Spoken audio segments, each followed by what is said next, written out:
अब ड्राइविंग करते हुए वो लोग बहुत ही दूर तक आ गए थे, लेकिन अब तोमाचिका को गाड़ी चलाने में परेशानी हो रही थी। इस वजह से वो यागरी को जगाना चालू करती है, लेकिन यागरी तो अभी अपना सपना देख रहा था। सपने में वो उस दिन को याद कर रहा था जिस दिन वो पहली बार असाका याने की उसकी फोस्टर मदर से मिला था। अब हमें पूरी स्टोरी शुरू से जानने को मिलती है। एक बार असाका एक जॉब इंटरव्यू के लिए आई थी, जो कि एक रिसर्च लैब की नौकरी थी। वो वहाँ पर जाकर उसका फॉर्म चेक करती है तो उसे जानने को मिलता है कि उसमें लिखा हुआ है कि इस नौकरी को करते हुए अगर असाका की जान चली जाती है तो इसमें उन लोगों की कोई गलती नहीं होगी। असाका को इस पर गुस्सा आता है और वो बिना उस पर साइन करे हुए वहाँ से चले गई थी। पर तभी वहाँ पर जो इंस्ट्रक्टर था यूकियो, वो उसे रोकता है और समझाकर उस पर जबरदस्ती साइन करवा लेता है। अब इसके बाद वो वहाँ ले जा रहा था जहाँ पर असाका काम करेगी। वो सोच रही थी कि जरूर ये कोई इवल ऑर्गेनाइजेशन है, पर यूकियो कहता है कि ऐसा कुछ भी नहीं है। वो लिफ्ट के थ्रू अंडरग्राउंड जाते रहते हैं। असाका पूछती है कि आखिर उसका काम क्या होगा। इस पर यूकियो कहता है कि उसे एक मॉन्स्टर का ख्याल रखना है। मॉन्स्टर का नाम सुनकर असाका शॉक हो जाती है। यूकियो बताता है कि हम यहाँ पर किसी के ऊपर एक्सपेरिमेंट कर रहे हैं। असाका को तो कुछ भी समझ में नहीं आ रहा था, मगर हम देखते हैं कि अब वो नीचे बेसमेंट की तरफ पहुंच चुके थे। यहाँ जब वो लोग आगे बढ़ रहे थे तो असाका नोटिस करती है कि आसपास की दीवारों पर कुछ लिखा हुआ है। यूकियो बताता है कि ये स्क्रिप्चर्स हैं। असाका को कुछ समझ में नहीं आया था, लेकिन बाद में जब वो फिर से नीचे की तरफ जा रहे थे तभी यूकियो असाका को एक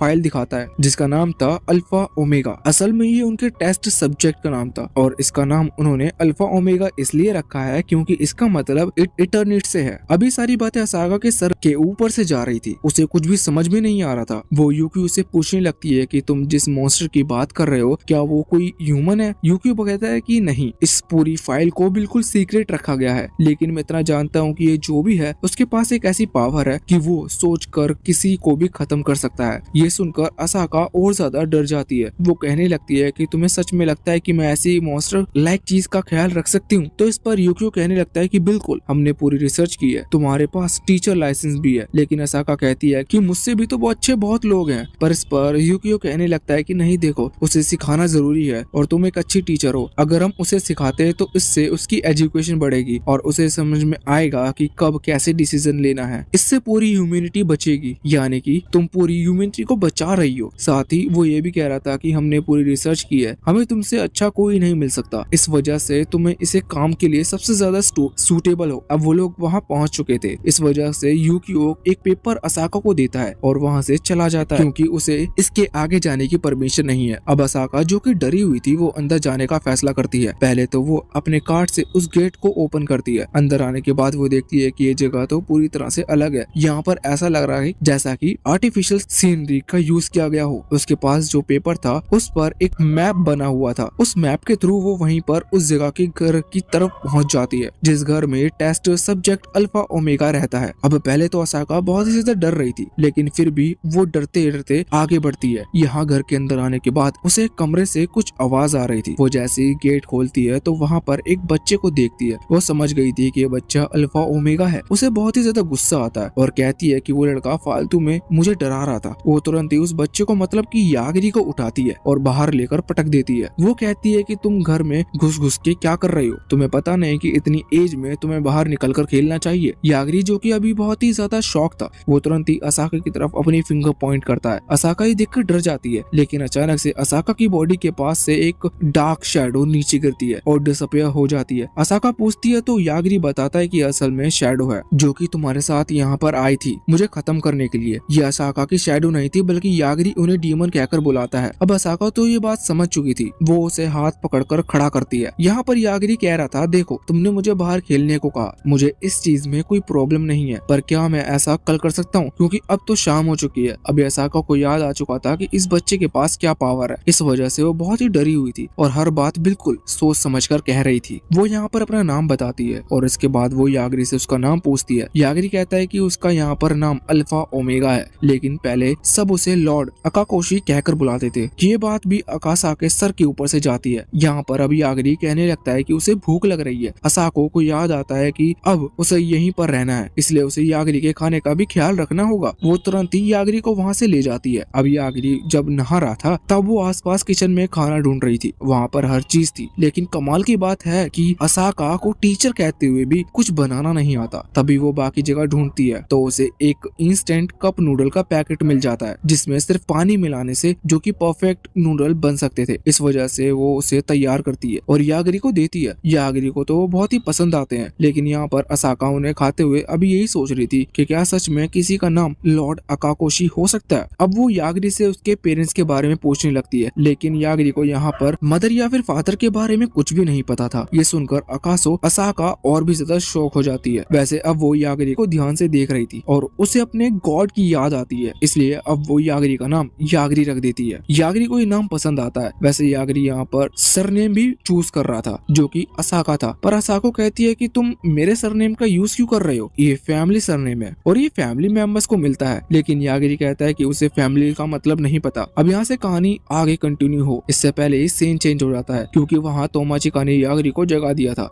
यागरी को जागते हुए वो यागरी से पूछती है कि आखिर तुम इतनी देर से सो कैसे सकते हो। इस पर यागरी बताता है कि उसने सिटी के अंदर अपनी बहुत ही ज्यादा पावर का इस्तेमाल कर लिया था, जिस वजह से उसे रिकवर करने में टाइम लग रहा था। अब यहाँ पर यागरी सबसे ज्यादा इंपॉर्टेंट सवाल पूछता है। वो कहता है कि आखिर हम कैपिटल की तरफ जा क्यों रहे हैं। ये सुनकर तोमाचिका शॉक थी। वो कहती है कि जब हम वहाँ से निकल रहे थे तब भी तुम यही क्वेश्चन पूछ रहे थे। यहाँ पर यागरी कहता है देखो हमारा मेन गोल तो वापस से अपने वर्ल्ड में लौटना है, तो इसके लिए हमें सियोन से बात करनी चाहिए और उसके लिए हमें कैपिटल जाने की क्या जरूरत है। पर इस पर तोमाचिका कहने लगती है कि हमारे सारे क्लासमेट कैपिटल की तरफ जा रहे हैं और वैसे भी उन्हें भी अपने वर्ल्ड में लौटना है, तो इसलिए हमें भी वहाँ जाना चाहिए। वैसे अभी सामने एक बड़ा सा पत्थर था जिसने तोमाचिका का रास्ता रोक लिया था। इस वजह से वो यागरी को जगा रही थी। यागरी डिसाइड करता है कि वो लोग एक दूसरा रास्ता चुनेंगे। अब जब तोमाचिका गाड़ी को पीछे की तरफ ला रही थी रास्ता चेंज करने के लिए, तभी उनकी गाड़ी किसी चीज से टकराती है। वो दोनों बाहर निकल कर देखते हैं कि असल में एक ड्रैगन है। अब वो ड्रैगन की तरफ हमला करने वाला था। यागरी डाइवर्ट का इस्तेमाल करते हुए उसे खत्म कर देता है, लेकिन इतने में ही वो लोग देखते हैं कि सामने से बहुत सारे ड्रैगन उनकी तरफ आ रहे हैं। तोमाचिका तो ये चीज देखकर डर गई थी। यागरी कहता है लगता है हमने ड्रैगन की टेरिटरी में कदम रख दिया है। वैसे इसके बाद यागरी को उन सभी के अंदर से किलिंग इंटेंट महसूस होता है, इसलिए यागरी आराम से डाइवर्ट का इस्तेमाल करते हुए उन सभी को एक बारे में ही मार देता है, जैसा कि उसने इंसेक्ट को मारा हो। ये देखकर तोमाचिका बहुत ही ज्यादा शॉक थी। वैसे अब उन लोगों की जान बच चुकी थी, लेकिन इतने में एक डार्क शैडो उन्हें घेर लेती है, जो कि असल में एक बड़े से निकैन थंडर ड्रैगन की थी। ये देखकर तोमाचिका और ज्यादा डर जाती है, क्योंकि ड्रैगन बाकी ड्रैगन से बड़ा था। पर यागरी बताता है उसे उसके अंदर से कोई भी किलिंग इंटेंट महसूस नहीं हो रहा। इसका मतलब ड्रैगन उन्हें मारना नहीं चाहता। वो ड्रैगन यहाँ पर कहता है कि तुम लोग ने टेस्ट पास कर लिया है, और इसके बाद अब वो वहाँ से उड़कर जाने वाले थे। असल में वो ड्रैगन भी यागरी की पावर से डर गया था। अब यागरी उसे रोकता है, क्योंकि उन्हें नहीं पता था कि उन्होंने टेस्ट पास कर लिया है, लेकिन इसका मतलब क्या है। लेकिन वो ड्रैगन रुक नहीं रहा था। इस वजह से यागरी कहता है कि वो वही पावर का इस्तेमाल करेगा जिसका उसने बाकियों पर यूज किया था। अब वो ड्रैगन डर जाता है और वापस लौटने का फैसला करता है। हमें जानने को मिलता है कि वो बड़ा सा निकैन थंडर ड्रैगन असल में एक छोटी सी बच्ची थी। वो यहाँ पर आकर डर गई थी। यागरी कहता है कि उसे डरने की जरूरत नहीं है। पहले तो वो पूछता है कि तुम भागी क्यों, तो वो बताती है कि वो डर गई थी, इस वजह से वहाँ से भाग रही थी। अब वो ड्रैगन एक बच्ची में बदल गया था। इस वजह से तोमाचिका तो ये देखकर बहुत ज्यादा शॉक थी, लेकिन फिर उसकी स्पिरिट बताती है कि इस दुनिया में ऐसा होना बहुत ही आम बात है। यहाँ पर अब वो उस बच्ची से पूछते हैं कि टेस्ट में उन्होंने पास कर लिया, इसका मतलब क्या था। तो इस पर वो बताती है कि वो दोनों स्वॉर्ड मास्टर से मिलने जा रहे हैं, तो उसके लिए पहले उन्हें एक टेस्ट देना पड़ा था। इस टेस्ट में वो बच्ची चेक करती है कि वो स्वॉर्ड मास्टर से मिलने के लायक हैं भी नहीं। ये सुनकर तोमाचिका और यागरी दोनों से थोड़े हैरान थे, क्योंकि उन्हें तो स्वॉर्ड मास्टर के बारे में कुछ पता ही नहीं था। तोमाचिका बताती है कि वो तो कैपिटल की तरफ जा रहे हैं। ये सुनकर वो छोटी बच्ची और ज्यादा शॉक हो जाती है। वो कहती है कि सच में तुम स्वॉर्ड मास्टर से मिलने नहीं जा रहे थे। अब तभी यहाँ पर जितने भी लोग आए हैं वो सभी उनसे ही मिलने जा रहे थे, क्योंकि उन्हें उनसे कोई गिफ्ट मिल सकता है। यही सुनकर यागरी सोचता है कि आखिर स्वॉर्ड मास्टर है कौन, क्योंकि उसे उसके बारे में कुछ नहीं पता। जब यागरी पूछता है तो यहाँ पर वो बच्ची बताती है कि स्वॉर्ड मास्टर सेज के राइवल है, इस तरह से कह लो कि वो उनके दुश्मन है। अब यागरी एक बात तो समझ गया था कि अगर वो स्वॉर्ड मास्टर से मिलता है तो वो उनसे थोड़ी बहुत इन्फॉर्मेशन ले सकता है अपनी रियल वर्ल्ड में जाने के लिए। तोमाचिका का ऐसा मानना था कि अगर वो इस जगह पर गए तो वो घूम भी सकते हैं। इस वजह से उन्हें अपने मेन मकसद को ना भूलते हुए कैपिटल की तरफ जाना चाहिए। पर फिर वो बच्ची रिक्वेस्ट करती है और यागरी ने भी हाँ कर दिया था। इस वजह से अब वो वहाँ से जाने लगते हैं। तो वो बच्ची तो उन्हें ले जाते हुए बहुत ही ज्यादा खुश लग रही थी। अब जब वो वहाँ जंगल के अंदर पहुँचते हैं तो हम देखते हैं कि अभी वहाँ पर और भी कई सारे बच्चे थे जो कि वहाँ डिसाइपल बनने के लिए आए हुए थे। वैसे वो लोग अभी यागरी और तोमाचिका को देखकर उन्हें चीटर कह रहे थे, क्योंकि ये दोनों गाड़ी में आए हैं, जबकि इन्हें जंगल पार करके पैदल आना चाहिए। अब यागरी को तो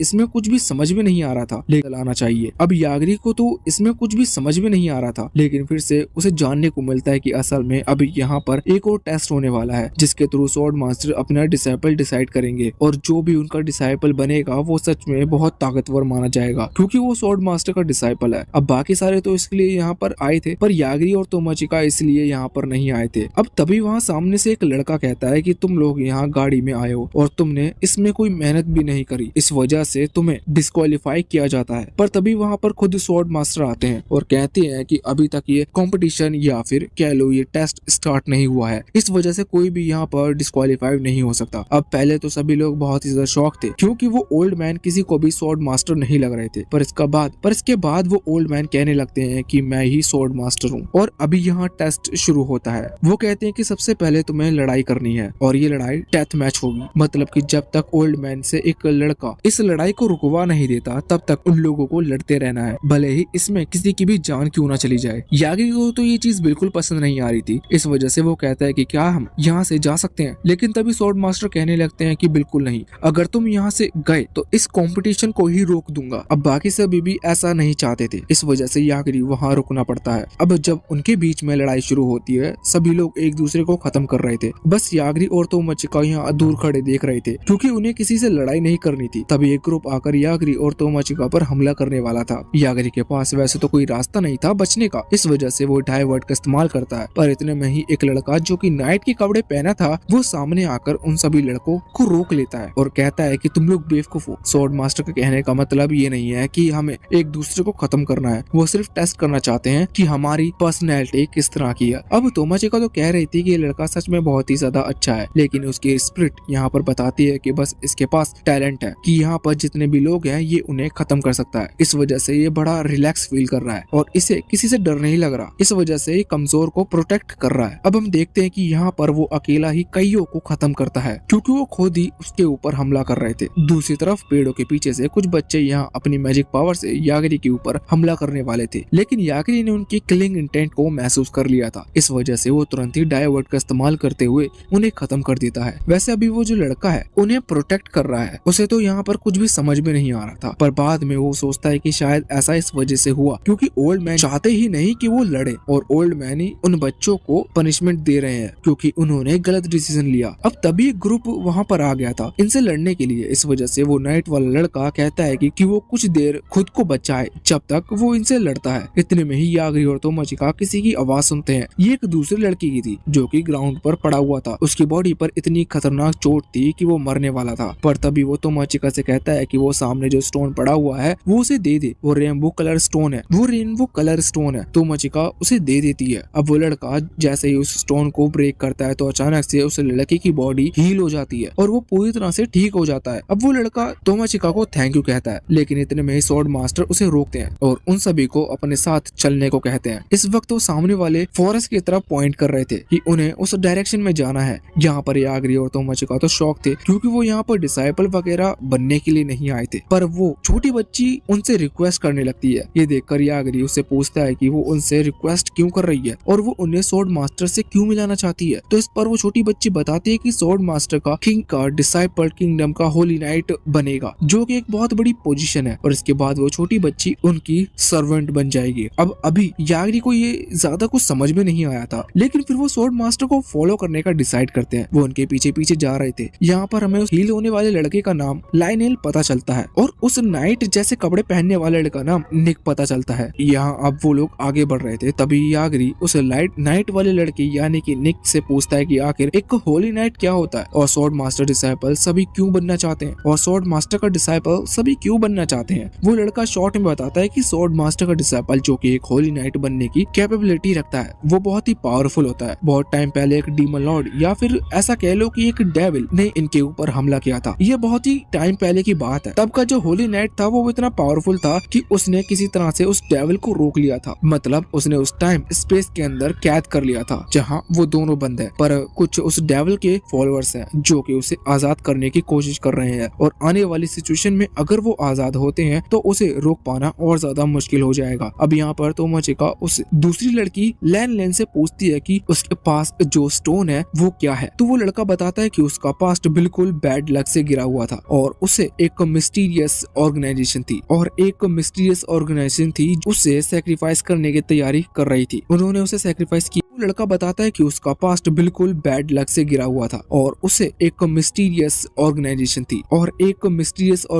थी उसे सेक्रीफाइस करने की तैयारी कर रही थी। उन्होंने उसे सेक्रीफाइस किया, लेकिन सेक्रीफाइस के बाद अचानक से वो एक गॉडेस से मिला जिसने उसे स्टोन दिया। ये असल में एपोलॉजी स्टोन है। इनका यूज करने के बाद वो किसी से बैड इंजरी से हील कर सकता है। अब तोमाचिका अपने स्पिरिट से पूछती है कि क्या गॉडेस या फिर गॉड्स भी लोगों की हेल्प कर सकते हैं। तो इस पर स्पिरिट बताते हैं कि हाँ, यहाँ पर थोड़ा अलग सिस्टम चलता है जिससे कि किसी को स्पिरिट की हेल्प मिलती है और किसी को गॉड की। अब तभी निक कहने लगता है कि क्या तुम हमें इन स्टोन का कोई यूज बता सकते हो। जिस पर लाइलैंड बताता है कि वो इस स्टोन से किसी भी चीज का समन कर सकता है। वो यहाँ पर 3 स्टोन को निकाल कर ऊपर फेंकता है और उन्हें डिस्ट्रॉय करते हुए वहाँ पर फालतू से स्क्रब ब्रश को समन कर लेता है। ये देखकर तोमाचिका और यागरी सोच रहे थे कि ये किसी काम की पावर नहीं है जब तक इसे हील के लिए यूज ना किया जाए। यहाँ पर लाइलैंड बताता है कि वो ऐसा ही फालतू चीजें समन कर सकता है, लेकिन वो इसका यूज कम ही करता है क्योंकि ये चीज उसके किसी काम नहीं आती। अब तो तोमाचिका देखती है कि उसके बैग में सिर्फ 3 ही स्टोन बचे थे, लेकिन फिर लाइलैंड बताता है कि हर रोज रात के टाइम उसे फिर से स्टोन मिल जाते हैं। बस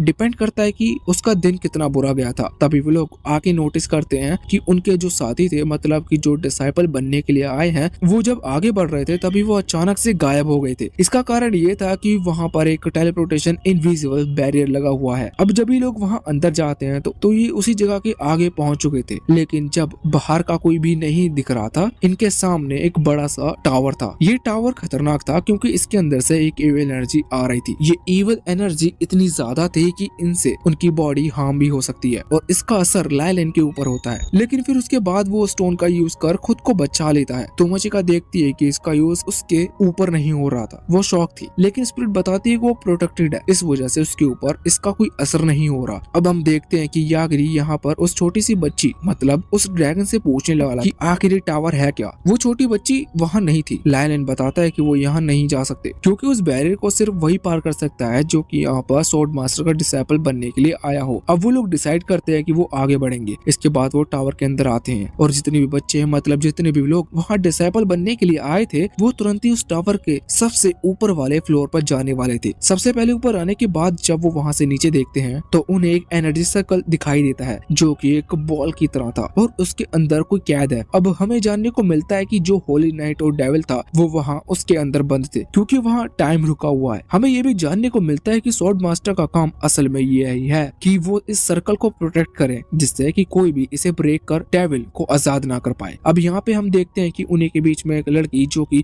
यहाँ पर स्वॉर्ड मास्टर का डिसाइपल बनने के लिए आई थी, वो कहती है कि आज आप फ्री हो जाओ। वो तुरंत ही अपनी मैजिक पावर से, जो कि फायर मैजिक पावर है, उसका यूज करते हुए एक फायर ब्लास्ट को उस सर्कल की तरफ यानी कि डेविल की तरफ करती है, पर अचानक से वो सर्कल उस एनर्जी बॉल को एब्सॉर्ब कर लेता है। यहाँ पर स्वॉर्ड मास्टर बताते हैं कि तुम्हारा अटैक उस डेविल को जरूर लगेगा, लेकिन ऐसा होने में कई 100 साल लग जाएंगे क्योंकि उस सर्कल के अंदर टाइम बिल्कुल स्लो चलता है और इसी की मदद से होली नाइट ने डेविल को कैद किया था। अब मेन बात ये है कि आखिर ये लोग यहाँ पर आए क्यों, जब ये उस डेविल को भी नहीं मार सकते। प्रोटेक्ट करने का काम स्वॉर्ड मास्टर का है, तो ये क्या करेंगे। यहाँ पर स्वॉर्ड मास्टर एक दूसरे लड़के से कहते हैं कि वो डिटेल में बताए, तो वो लड़की अपने पास में कोई चीज रखे हुए थे जिसमें रूल्स पढ़कर बताती है कि ये बिल्कुल सिंपल है। इन लोगों को यहाँ से टावर के नीचे यानी कि फर्स्ट फ्लोर जहाँ से वो आए हैं वहीं पर जाना है। अभी सुनकर सभी शौक थे। वो कहते हैं कि ये तो बहुत ही आसान है। तो अब वो बताती है कि तुम लोग लिफ्ट का इस्तेमाल नहीं कर सकते। तो वो कहते हैं कि फिर हम यहाँ से कूद सकते हैं, लेकिन वो कहती है कि नहीं, तुम यहाँ से कूद भी नहीं सकते। वैसे वो कहते हैं कि हाँ तुम कूद सकते हो, लेकिन तुम्हें 100 पॉइंट भी कलेक्ट करने हैं जो कि तुम्हें टावर के अंदर से ही मिल सकते हैं। इस वजह से तुम्हें टावर के अंदर से ही जाकर जाना होगा। अब यहाँ पर वो लोग आगे और भी कई सारे टीममेट यानी कि और भी लोग से मिलते हैं जो कि वहाँ जाने वाले हैं स्वॉर्ड मास्टर का डिसाइपल बनने के लिए। वैसा यहाँ पर तोमाचिका सोच रही थी कि कैसा हो अगर यागरी डायवर्ट का इस्तेमाल उस डेविल पर करे, तो मगर फिर वो सोचते हैं कि यागरी के पास